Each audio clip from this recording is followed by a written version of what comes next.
their brains have to create a neural network for reading. And of course, some learners never actually develop sophisticated neural networks. When all the learners in the class are receiving the same input, that input is then mediated by unique knowledge structures. So there is a role for direct instruction, but that's why direct instruction is not the be-all and end-all of everything. These days, synthetic phonics and direct instruction, it's being rammed down teachers' necks. Phonics is not a method of reading, it's a method of... Alrighty, everybody. So we are in conversation with Emeritus Professor David Nunan from the University of Hong Kong. And we are so grateful to have David here talking about all things schema theory and schematic knowledge structures. Mm-hmm. So perhaps start off, I could give you a little bit of history. The first person that I was able to identify as using the word schema, not schema theory, was Piaget back in the 1920s. And he was looking at the development of knowledge structures, how did young children acquire and retain knowledge. And so he suggested the idea of schemas, that they learn through experience. All the experiences they have in experiential, when a child is first born, for example, when your daughter is first born, she won't be aware that arm belongs to her. That's something that she has to learn experientially. Oh, let's see. Or you give her a spat, she said, "Ouch." Yeah. Yes. Yep. And so Piaget said that as they begin to store experiences, they develop these mental schemas in the brain, and when a new piece of information or a new experience comes along, process of assimilation or accommodation. Assimilation is when they've got an existing schema, and it might be like meal times, or I don't like Wheaties or something like that. Mm. And so they've got a mealtime schema. As they develop they have more and more experiences, they build up a picture. Now, if they can attach this new information to the existing schema that they've got for mealtimes or breakfast or whatever, it can be assimilated. But if it can't be assimilated into an existing structure, then he uses an expert term, accommodation. They have to then create a new schema for the particular thing that they're learning. Again, we know a lot about child language development.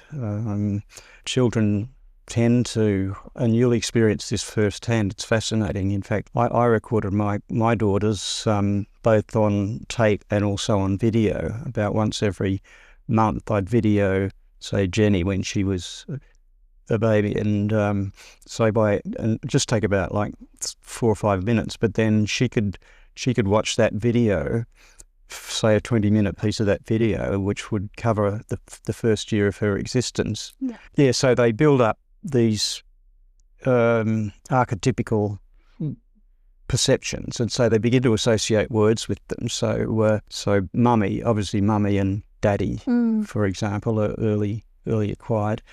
And in the first instance, mummy will refer to anyone who looks like mummy, like the post lady who comes and she's mummy. And then the interesting lady down the street who lives with another lady and has very short hair, walks around hand in hand with another lady. They're both mummies as well. And then gradually they begin to discriminate and develop more, finer categories. What does that all mean for me as a teacher, going into classrooms and thinking about my lessons and how I'm planning them? Well, that's the core thing about schema theory. So schema theory that then was first used by Bartlett, the British psychologist, in 1932, and he was the one who first started talking about schema theory as a theory about how epistemologically knowledge was acquired. And it was only later that knowledge structures, schematic knowledge structures, began to be used. So the theory is an explanation about how knowledge is acquired and stored. For quite a few years, with the advent of computers, psychologists thought that the knowledge was stored in like little filing cabinets in the brain, and of course they quickly realised that that was a non-viable way of storing material, because each piece of information would be solo, like a solo. in the brain, and so they wouldn't be able to make connections. And it would take forever to retrieve. Yes, yeah, exactly. And so it wasn't until the advent of more sophisticated ways of looking at what was going on in the brain, and particularly with the explosion in knowledge that we got when we were able to use MRIs and also functional MRIs, it takes a snapshot of the brain, okay? Functional MRIs can see the brain in action, so it can see the ways in which, if somebody is given a task to do, what happens inside the brain when they were carrying out that task. And it was that work that Emordinho Yang Hainem, where she discovered that the first thing that happens when an individual has been given a task to do or have an experience of one kind or another, the first thing they have is an emotional response. The emotion comes first, and then the cognitive side of the business comes second. And everything that happens to us, everything that we do, will have an affective thread attached to it. So I first got involved in schema theory when I was doing my PhD, and I was wanting to look at the discourse processing of reading by first language, second language, and what we called second phase learners. I don't think that term second phase learners is used anymore, but back in the early 70s when I was doing my PhD, it was used to refer to kids who were either born in Australia to non-English speaking parents, or who came to Australia at a very early age. So I was used to look at subjects that I used with first-year high school kids, and I was interested in the question of whether the knowledge structures of first language learners, second language learners, and second phase learners was similar or different. And of course, I didn't have access to MRI imaging and that sort of thing, but I created some tests to look at that. And again, I used the metaphor of little film scripts. Yeah, the idea being that we construct these little movies in our head about how things work in the world. And I remember that at about that time, one of my nieces who lived in another town came to stay with my wife and me in Adelaide, and she was quite a young kid. I took her to various things, took her to the zoo and places like that. And then one afternoon or late afternoon, I said, "Oh, are you hungry?" And she said, "Yes." So I said, "Let's go out to eat." Okay.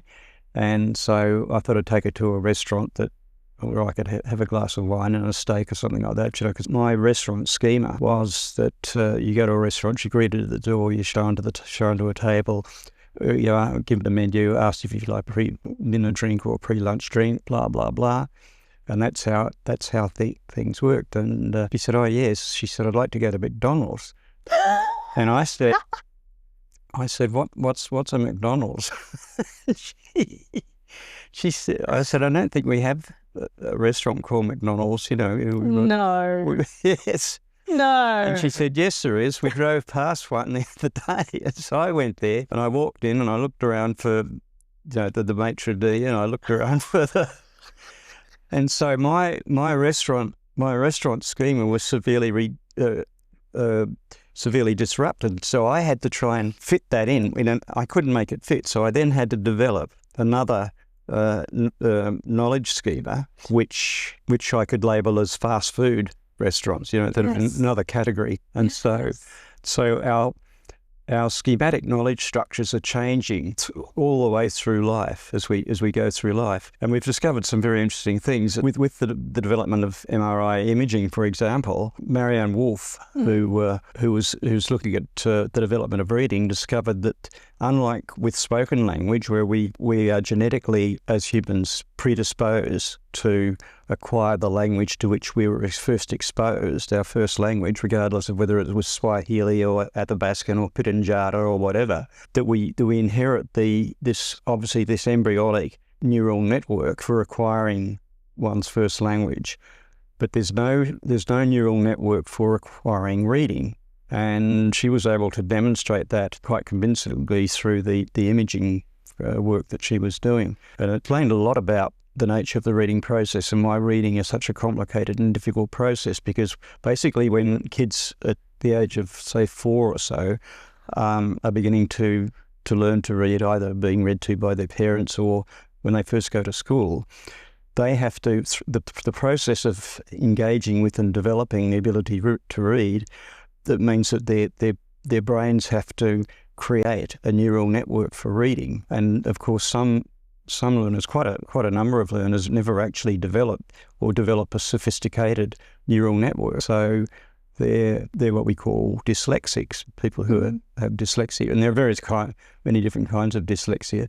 Interestingly enough, Marianne Wolf's second son was dyslexic. He was a world expert on all of this. But, the other thing is that when it comes to reading, one of the reasons why English is such a complicated language is that it's an opaque language. Most, say, European languages can be put on a spectrum from opaque, which means that the relationship between sounds, the oral sounds of the language, and the written symbols, there are comparatively few items that are amenable to being learnt through, for example, systemic phonics. That you can develop fluency in reading to a certain extent. Often, like say, the combination OUGH, it could be through, tough, yeah, so on and so forth. And so they just have to be learnt by sight read. And again, that's why an exclusive focus on phonics is quite a limiting thing for English. When it comes to Spanish, for example, that's a very transparent language, and so kids can often learn the sound symbol correspondences in a lesson or two, and so then they can get on with the job of decoding. So what I'm learning, David, is that all of my role as a teacher is to build experiences that will help my students, that will help them build their schemas as well. Yeah. But also, when I'm planning for my work, I have my own schema for how I might understand something. Yeah. And I tend to just think, well, that schema can just be easily applied and taught, and they can just get it. Yeah. Right. So where am I going wrong with that? What am I? Well, but the really important thing, the really significant thing is that, just going back a bit, so these schematic knowledge structures are built up through experiences that happen at school, at home, in social networks outside of school, and all the rest of it. And if you belong to a multilingual community, you'll be developing quite different knowledge schemas there as well. So one of the outcomes of this, one of the implications of this, is that over time, every individual has their own idiosyncratic sets of schematic networks to a certain extent. Obviously, there's a great deal of overlap. In a class, say a class of first-year students, they're going to share schemas. They will develop the same, more or less similar schemas, but not always, about what goes on in that particular classroom. And so here's where the problem comes in. How do you as a teacher, knowing that there are slight differences, and sometimes big differences, between how the learners in your class, even if they're monolingual, and of course if they're multilingual, it's going to be a much more complicated process. But if they're monolingual, there will be overlap, but there'll also be difference. And the metaphor I sometimes use when I'm giving talks about schema theory is that, just think of the metaphor of nature. The sun and the rain falls equally on a field of grass, or a field of wheat, or a field of flowers, and they all get all of those living things get access to the same amount and quantity of sunshine and rain, but they don't all grow at the same rate. That's correct. And That's correct. And so studies that show, quite a few studies now have been carried out that show that when kids are asked about experiences or what they learnt, what they got from a particular experience, so all the learners in the class are receiving the same input, but that input is then mediated by unique knowledge structures.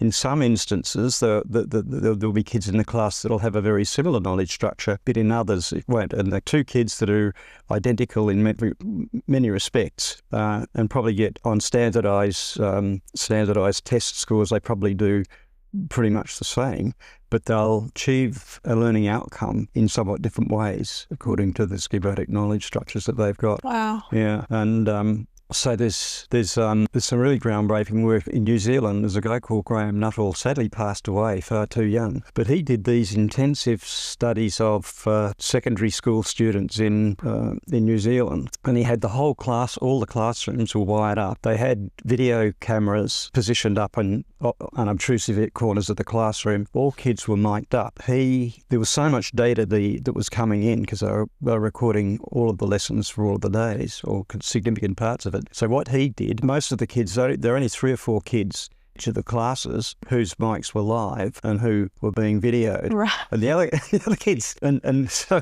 all the kids thought they were being recorded. And so what he found was, again, quite groundbreaking, because when he did interviews with kids about a particular lesson that they had taken part in, then he'd ask them, well, how did you learn this new piece of information? And there's one anecdote that I like very much. The class was a history class, and the topic was medieval England. And in one of the lessons, the teacher was asking class, what do you think that the people in villages was most afraid of? You know, was it wild wolves? Was it attacking bandits? What was it? And he elicited responses from the students. And then he said, no, he said the thing that they were most frightened of was fire, because the houses were all built together and joined together, and so if a candle fell over and caught fire in a house at the end of the street, the whole village would be wiped out. And so at the end of whatever period of time, the kids had to do a test, and one of the questions was, what were the villagers most afraid of? And most of them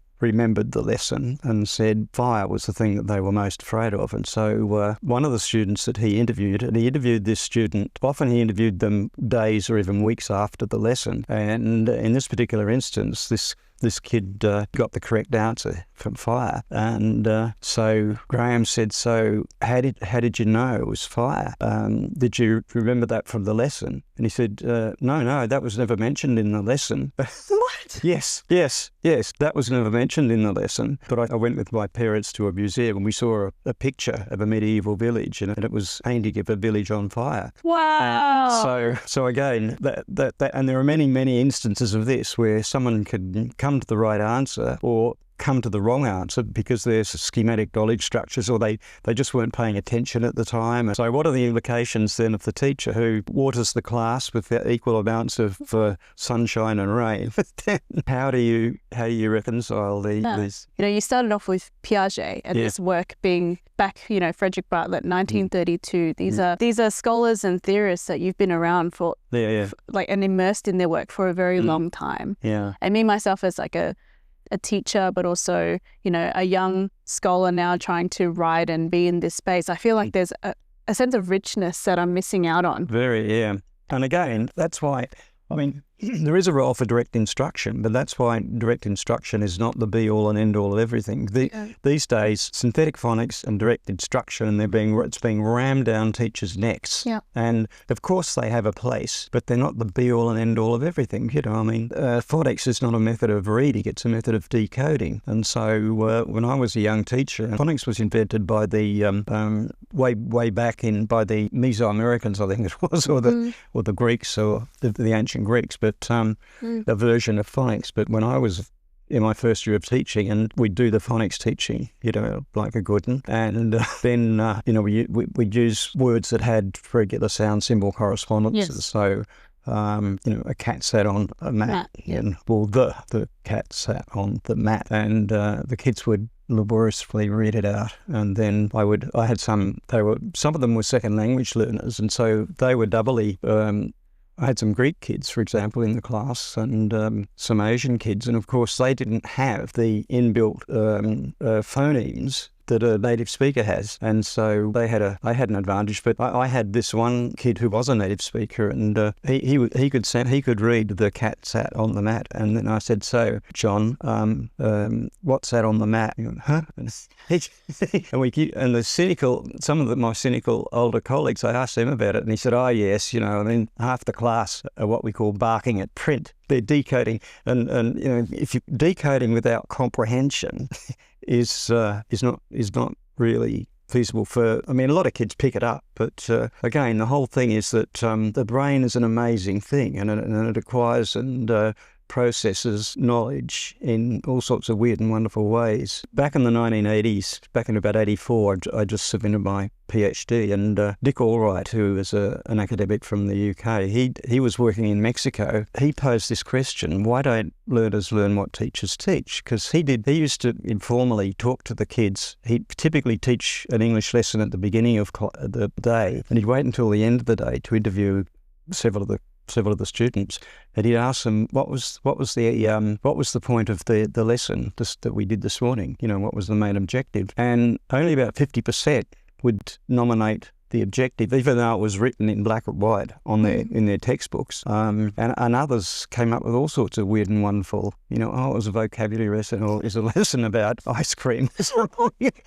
And I noticed that as well when I was teaching, that the idea that you explicitly tell the students what the lesson's about. A lot of them, half of them are not paying attention. I mean, I used to, when I was a more experienced teacher, I did all sorts of informal little experiments in the classroom. Like, one of them was to give each kid a piece of foolscap paper at the beginning of a lesson, and I'd have a little bell. And I'd say to the students, okay, I'm going to ring the bell at random moments during the lesson. As soon as you hear the bell, pick up your pen and write down exactly what you're thinking about this morning. And then I'd collect the pieces of paper at the end of the lesson, and it was fascinating, like cheeseburgers. Yeah, what's lunch? Yeah. Well, my parents are coming to dinner, and I'm not sure what food to give them. And this was when I was doing some teacher training in Mexico City, and then there was another guy, a plump guy, and he wrote down, "Oh, my belt's too tight. I wonder if I can loosen it without the teacher noticing." But it just shows you, right? Like, there are so many factors that can get in the way of one building the schema that the teacher's trying to set the conditions for in that moment. Yeah. Just makes a lot of sense. One of the things and again, Graham Nuttall, with his extensive repository of taped and videoed material, he discovered that a new concept had to be introduced 3 times to a class. We're introduced twice, we're introduced once. Virtually very few kids in the class got it. Some did, but not all of them. But if this was introduced 3 times, but it had to be 3 times that the kids were actually paying attention. Because again, what the videos were able to do were to pick up which kids were actually attending to. So one of the ones who were mic'd up at one particular instance, when the third instance of the concept that was being introduced, she was chatting and making arrangements with the girl sitting next to her about meeting up after class. Wow. And you must know, every teacher knows that not all students pay attention, and if they're not paying attention, then they're not learning that particular thing. And even if they are paying attention, they may be filtering it through some experience. You know about dark funds of knowledge, for example, and how a kid may have suffered a traumatic incident the previous evening. Maybe the father came home drunk and beat up the mum or something like that, and that's preying on the kid's mind, and so they're not going to talk about that, but they're not going to be paying attention to pretty well anything that goes on in the classroom on that subsequent day. And so, I mean, there's just so much that you've got to learn about schematic knowledge structures and so on. But, I know. And I feel like you're building my schema of schematic knowledge. So that's what's happening. I wanted to end back on that question about, like, what are the most important things that young, I guess, scholars, people, teachers, and us working in this space where we're not, we've come a long way from the work that, Dewey, people that you've read, like Dewey, Eisner, Brunner, kind of literature is really not present in my time right now, and in what I'm studying and learning. And so what do you think? Can we end on this note? Like, what do you think are the most important things that I need to understand? Well, engagement is a critical factor. I mean, Julie does it through the picture book work, that all the learners, they're all getting similar kind of input, but they're being given the space, they're given the authority by Julie to nominate what they want their picture book to be about. So they're automatically engaged. And so that's an example of what Eisner talks about, that when he says the really valuable outcomes of instruction are those that cannot be predicted in advance. So learning by objectives, that we all go along with that. But again, Imbodinho Yang says, achieving learning outcomes should not be the end goal of the teaching learning process. The end goal of the teaching learning process should be emotional and cognitive growth on the part of the learner. That's learning. Yeah. We're going to end it there.